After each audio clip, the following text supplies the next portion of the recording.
Si contano in genere 22 o 23 friulani tra i 1000 garibaldini. In realtà questi 1000 erano una novantina più di 1000.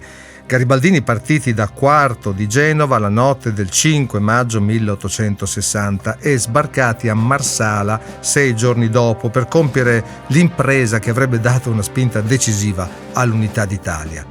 Una delle più straordinarie e controverse epopee militari della nostra storia. Impiegati e possidenti, popolani e nobili, ma in primis esponenti della intraprendente borghesia liberale, i friulani dei 1000 sono, come quelli delle ulteriori spedizioni, studenti, commercianti, barbieri, fornai, calzolai, ingegneri, avvocati, notai, medici e così via. Molti guerreggeranno ancora negli anni successivi. Memorabile rimane la figura di Ippolito Nievo, nato a Padova nel 1831 ma friulano di elezione. Oltre a combattere, ha l'incarico di tesoriere e redige un diario e poi scrive lettere e quant'altro. Nel marzo del 1861 salperà da Palermo assieme ai documenti contabili della spedizione, ma affonderà con il vapore Ercole. Nel disastro, tuttora misterioso, tutti gli imbarcati moriranno e nulla sarà restituito dal mare. Il più giovane friulano è il tolmezzino Francesco Zamparo, classe 1844. Il più giovane degli universitari è invece il diciottenne udinese Riccardo Luzzatto, ebreo, autore di notevoli missive scritte durante le peripezie in camicia rossa. Sarà con Garibaldi poi anche in Aspromonte nel 62 e in Trentino nel 66, prima di iniziare una lunga carriera politica e di arruolarsi volontario a 73 anni nella Grande Guerra, intesa da lui al pari di molti altri quale Quarta Guerra d'Indipendenza, e contribuì fra l'altro alla presa di Gorizia nel 1916. Il primo friulano a dare la vita in Sicilia è il trentenne sacilese Eugenio Sartori, il 15 marzo a Calatafimi. Di lui Giuseppe Cesare Abba, cantore dei 1000, scriverà: «Quanti conoscemmo Sartori da Sacile, parleremo a lungo di lui».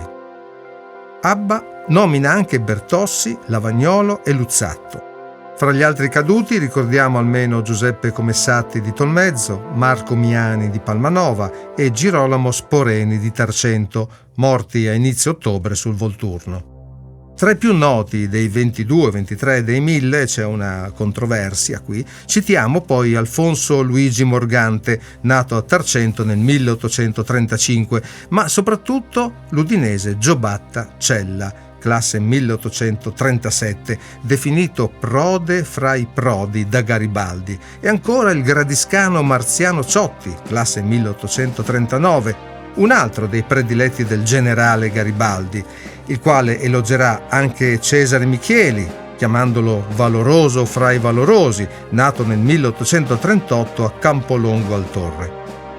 Salpano inoltre con i 1000 in ordine di nascita Francesco Carlutti di Palmanova, Emilio Perselli di San Daniele, Antonio Fantuzzi di Pordenone, Marco Antonini di San Daniele, Coriolano Gnesutta di Latisana, Pietro Pezzutti di Polcenigo, Luigi Riva di Palazzolo dello Stella, Enrico Mattia Zuzzi di Codroipo e poi Paolo Scarpa di Latisana, Giobatta Bertossi di Pordenone, Enea Ellero di Pordenone, Pietro Angelo Cristofoli di San Vito al Tagliamento, Giuseppe Paolon di Barcis, Valentino Cossio di Talmassons.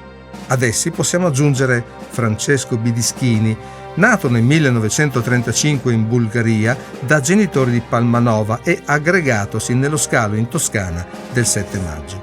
E ancora Astianate Plateo di Maniago del 1838, che allo stesso scalo si vede affidata un'altra missione, compiuta la quale ripartirà per la Sicilia.